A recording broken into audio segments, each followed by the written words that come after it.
Auscultatory areas are very important, not only from their clinical significance, but also they are often asked in the first professional examination, university's written paper, as part of MCQs commonly, and less frequently as part of SAQs. The locations of the auscultatory areas, they basically, as their name is indicating, they are centered around the heart valves. ये जो बेटे auscultatory areas होते हैं, ये centre हुए हुए होते हैं अराउंड द हार्ट valves. इनके नाम कौन से हैं? Aortic area, pulmonic area, then we have a tricuspid and mitral areas. Fifth जो point है, that is famously known as Erb's point. ठीक है. So let's see the location of these areas one by one. The aortic area, इन तमाम areas की बेटा आपको ना सिर्फ location पता होना चाहिए, बल्कि आपको surface marking पता होना चाहिए. एग्जाम के अंदर प्रोफेशनल इम्तिहान जब होगा, फर्स्ट प्रॉफ आपका होगा इंशाल्लाह ताला वेरी सून, तो आप लोग जब वाइवा में आओगे तो प्रोफेसर्स आपको सरफेस मार्किंग करवाएंगे इन ऑस्कल्टेटरी एरियाज की. सो सरफेस मार्किंग के लिए जरूरी होगा कि आपको इन ऑस्कल्टेटरी एरियाज की लोकेशन पता होना चाहिए. सो एओटिक पॉइंट कहाँ पे लोकेटेड होता है? एओटिक पॉइंट, ये स्टर्नम को अब आपने मेन लैंडमार्क ले लेना है. स्टर्नम के मेन लैंडमार्क लेने की अहम वजह क्या है? You have to count the ribs. So now how can you count the ribs? In reference by taking the sternum as a reference point. आपको याद होगा sternal angle, angle of Loewy, manubriosternal joint, the union between the location or the site of union between the manubrium sterni and body of the sternum. क्या इसकी significance है?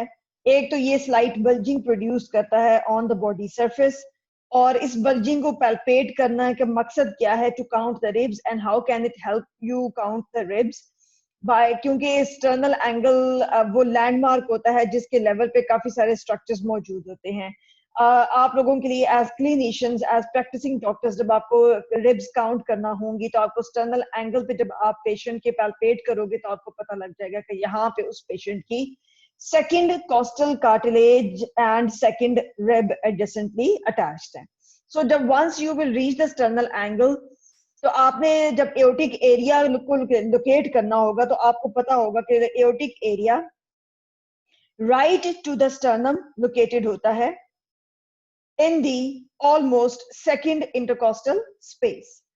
इन order to reach the second intercostal space आपको पता होना चाहिए location of the second costal cartilage and its adjacent rib, क्योंकि हर rib के नीचे उसकी कॉरिस्पॉन्डिंग स्पेस होती है. फर्स्ट रिब के नीचे फर्स्ट इंटरकॉस्टल स्पेस है, सेकंड रिब के नीचे सेकंड इंटरकॉस्टल स्पेस है. तो आपको थियोरेटिकली तो पता है कि aortic area right second intercostal space पे close to the lateral border of the sternum located है. Right lateral border of the sternum. वहां तक पहुंचोगे कैसे? आपने पेशेंट की बॉडी सरफेस पे मिड लाइन में 3 फिंगर मेथड से पैल्पेट करना है, पहुंचना है स्टर्नल एंगल पे. वो आप कैसे पहुंचेंगे? You will put your index and ring finger on the medial ends of the 2 clavicles, right and left, so that the middle finger now will rest in the suprasternal or jugular notch, this area, depression.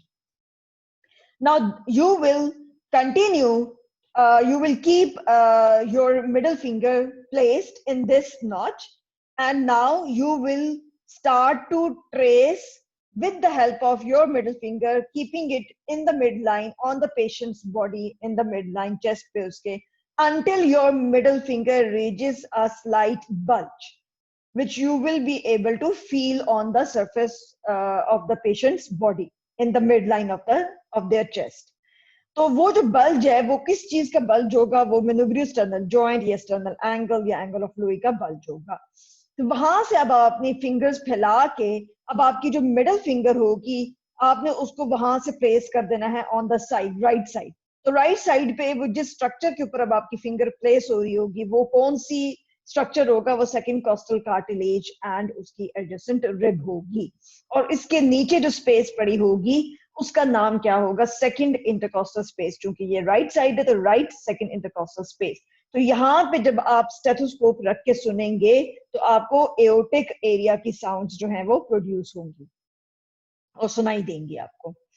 Now moving on to the pulmonic area, similar is the case to reach the location or to locate the site of the pulmonic area. Similar method से rib counting करने के लिए similar method से आपने अब second intercostal space left side पे अब आपने पहुंचना है. So again very close to the left lateral border of the second intercostal space and sternum के left जो border है lateral border उसके बिल्कुल साथ second intercostal space left side पे जो एरिया पड़ा होगा वो पल्मोनिक एरिया पड़ा होता है.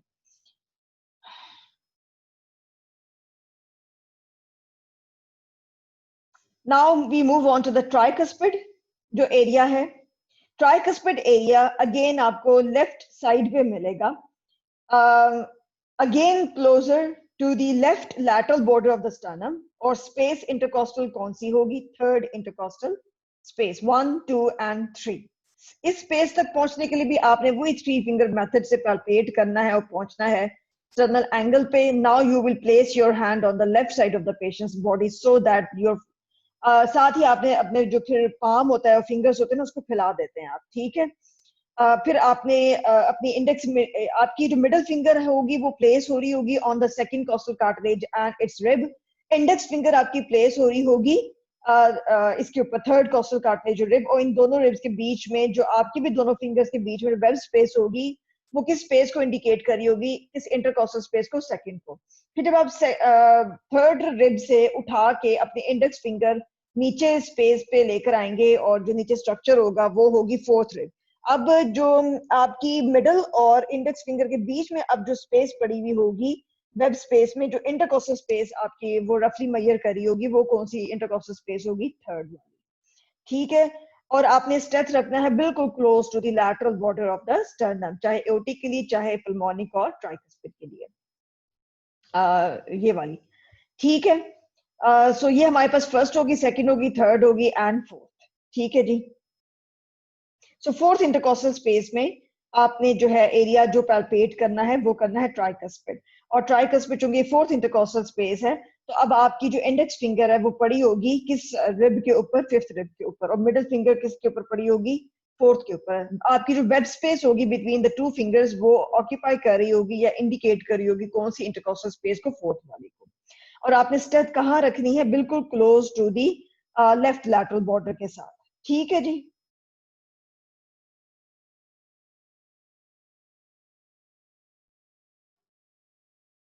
अब आप आ जाए मिड क्लेविकुलर, ये जो माइट्रल एरिया है या एपिक्स वाला जो एरिया है ये जो हमारे पास बेटा एरिया होता है इसकी लोकेशन क्या होती है माइट्रल वाल्व के लिए? मिड क्लेविकुलर लाइन आपने लेना है. नाउ यू नो दैट कि मिड क्लेविकुलर लाइन का मतलब क्या है? कि वो line imaginary plane vertical plane जो कि पास कर रहा होता है through the middle, not the junction of the medial 2/3 and lateral 1/3, rather the middle of the bone itself, shaft of the clavicle bone. ठीक है. उसके मिडल से बेटे जो आप लाइन लेते हैं वो मिड क्लेविकुलर लाइन कहलाती है. सो राइट साइड पे लेना है कि लेफ्ट साइड पे लेना है? आपने लेफ्ट साइड पे रहना है. Mid clavicular line on the left side of the chest. और स्पेस कौन सी हो जाएगी? Fifth intercostal space. इस स्पेस को भी पहुंचने के लिए वही मेथड आपने काउंटिंग के लिए यूज करना है. Here you will put your stethoscope to hear the apex beat or the mitral area. Fifth, left intercostal space in the midclavicular line. Erb's point देखने के लिए आपने स्पेस कौन सी लेनी है, कौन सी साइड पे लेनी है? लेफ्ट साइड पे लेनी है आपने. स्टर्नल बॉर्डर के साथ रखना है आपने. लेफ्ट स्टर्नल बॉर्डर जो लेफ्ट लैटरल बॉर्डर स्टर्नम का उसके साथ रख देना है. और आपने जो है वो स्पेस कौन सी लेनी है आपने?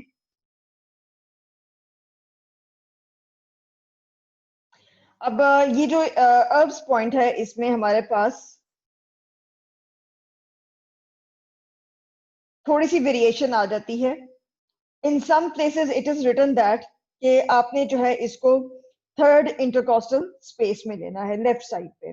मोस्ट ऑफ द प्लेसेस में बुक्स में यही लोकेशन लिखी हुई है अर्ब्स पॉइंट के ऑस्कल्टेट करने के लिए.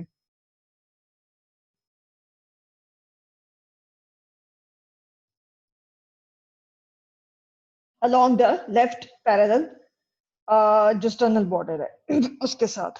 Third, intercostal space. These are the 5 auscultatory areas.